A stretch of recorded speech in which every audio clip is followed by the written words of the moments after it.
А Воркута тем временем избавляется от металлолома. За 2 месяца с улиц города вывезли уже 36 единиц брошенной техники. Их владельцев после всех необходимых юридических процедур установить так и не удалось. Очередной этап операции стартовал в начале мая. В управление городского хозяйства поступило 90 заявок на вывоз бесхозных, битых машин из дворов Воркуты и окрестных поселков.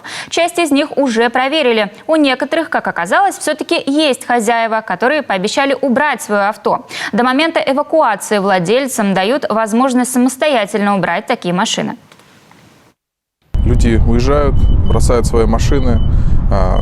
Понимаем, что это дорого вывести на большую землю, так сказать. Поэтому неответственно они к этому относятся, и приходится именно администрации города этим заниматься. Мы будем продолжать эту работу и, соответственно, приводить город в порядок.